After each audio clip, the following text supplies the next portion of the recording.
Nagsimula ng pamimigay ng 10 pisong diskwento sa litro ng gasolina at diesel para sa mga jeep at modern PUV. Live mula sa Pasig City, nangungun sa balita si News 5 Transportation Correspondent Gerard de la Peña. Gerard, paano makakakuha ng fuel discount ang mga tsuper?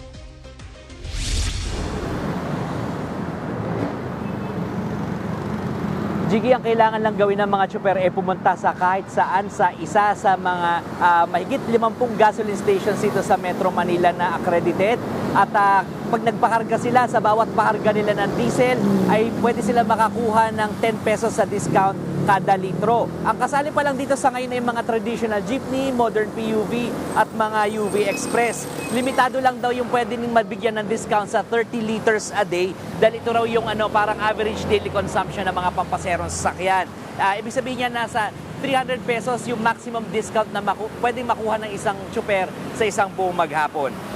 Pakinggan natin ang pahayag ni LTFRB Chairman, Atty. Vigor Mendoza II. Meron pong app ang ating mga gas attendant na database, sasabihin dun sa app kung yung sasakyan ay kasama sa mga registered vehicles sa LTFRB. Tapos pwede na mo siya. Yung app rin magsasabi kung ilan litro pwede niyang ikarga subject to discount. Kasi itong mga gas station na to, nakalink kami sa land bank, no? Ang mga gas station magpapadala ng kanilang claim, no? Kung magkano man ang discount sa land bank para mabayaran naman namin yung gas station every week. Jiggy, 1.5 billion pesos ang budget ng gobyerno para sa project na ito. At plano ring palawigin ito para makasama pa yung ibang uri ng transportasyon at para ma-accredit na rin yung mga gasoline station sa labas ng Metro Manila.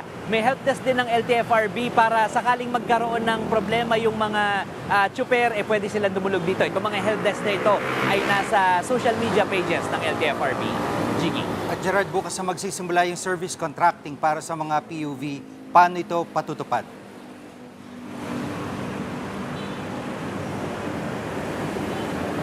Alam mo, Jiggy, itong programang ito, itong service contracting, parang in effect, papasweldohin ng gobyerno yung mga tsuper sa bawat kilometrong takbo nila. So, ang rate dito ay 100 pesos para sa mga bus, 40 pesos para sa mga modern PUV, tsaka yung mga UV Express, at 30 pesos naman para sa mga jeepney. Nasa ilalim din ng programang ito yung pagbibigay ng 20% na discount sa mga commuter. Pero kung ikaw PWD, estudyante o senior citizen, ay bukod pa itong 20% doon sa 20% na nakukuha mo na discount sa pagbiyahe. Jiggy. At ngayong araw ay magkanong naging rollback sa mga petrolyo?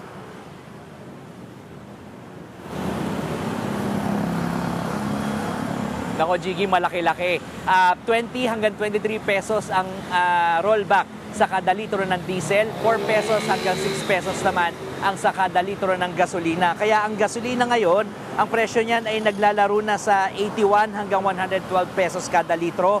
Ang diesel naman ay nasa 99 hanggang 144 pesos ang kada litro. At ang kerosene ay nasa 145 hanggang 168 pesos. Sa international market ay bumaba sa 96 hanggang 97 dollars ang presyo ng krudo dahil yan dun sa ina-expect ng mga traders na muling mabubuksan yung peace talks sa pagitan ng Iran at ng US. Jiggy. At kaugnay ng supply ng petrolyo sa bansa ay hanggang kailan ba ito magtatagal, Gerard?